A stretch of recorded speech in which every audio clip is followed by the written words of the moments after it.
C'est un peu mon pantalon fétiche dès que j'ai besoin de faire Bob le bricoleur. Pourquoi est-ce que les canards ne vont pas sur la mer? Peut-être parce qu'ils aiment pas l'eau salée. Aujourd'hui, on va parler d'un pantalon qui porte bien son nom puisqu'il s'appelle le pantalon solide. On va parler évidemment de sa toile, ça s'appelle du duck canvas, donc aucun rapport avec les canards. Le mot duck canvas vient un peu de deux horizons différents. T'as la première qui vient plus de Hollande, le mot doesh signifie tissu. Et après, il y a une autre partie, canvas, c'est de l'ancien picard, je crois, et ça veut dire tissu grossier. Alors, je sais pas comment est-ce que les deux se sont rencontrés, mais ça a fait le duck canvas, qui est cette matière qu'on utilise aujourd'hui, nous, pour notre pantalon.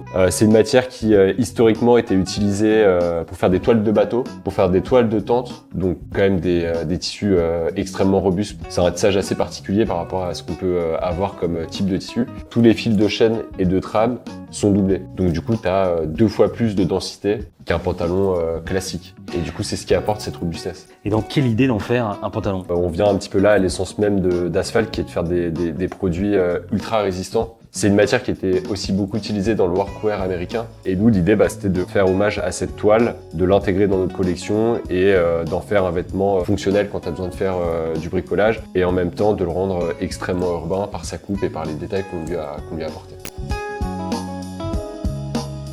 Pour notre pantalon solide, on parle d'un tissu français, c'est ça? On a trouvé un fournisseur qui s'appelle Telatex en France, qui est situé dans les Vosges. Et là, la chance qu'on avait, c'est qu'on pouvait encore une fois utiliser du coton bio. Donc tu as une toile qui est extrêmement résistante et en même temps qui ne dézingue pas l'environnement. À moins de 1200 km de Bordeaux, tu as la fabrication du tissu et la confection du produit. Ouais, parce qu'une fois qu'on a la matière, on l'envoie pour être confectionné au Portugal. Ouais, exactement. On l'envoie au Portugal chez CM Borges, qui est l'usine avec laquelle on bosse pour nos jeans. Donc on a une toile qui fait 360 grammes par mètre carré. Ouais. Et du coup, il faut quand même une usine qui a un certain savoir-faire, les machines adéquates pour monter ce type de pantalon. On a pas mal de similitudes au jean, donc des rivets, le bouton, aussi un montage au niveau de la bande de ceinture, de la fourche. Et du coup, en fait, on s'est dit que c'était le meilleur partenaire pour monter le pantalon le plus solide qui existe. Et la coupe, elle est comment? La coupe, justement, on est sur une coupe assez moderne, semi-droite, donc assez confortable au niveau des cuisses et en même temps un peu resserré sur le bas de jambe sans avoir quelque chose de slim. Donc on est sur quelque chose d'un petit peu plus large que notre jean ultime. La matière t'aide beaucoup à travailler la coupe pour avoir un joli tombé. Et alors, ce genre de toile, ça vieillit comment? C'est un peu comme le jean.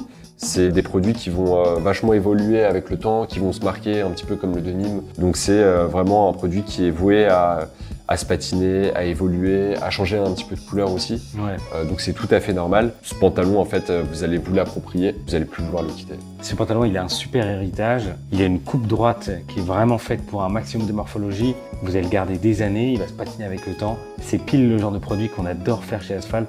On espère qu'il vous plaira. Il est dispo en précommande sur asphalt.com.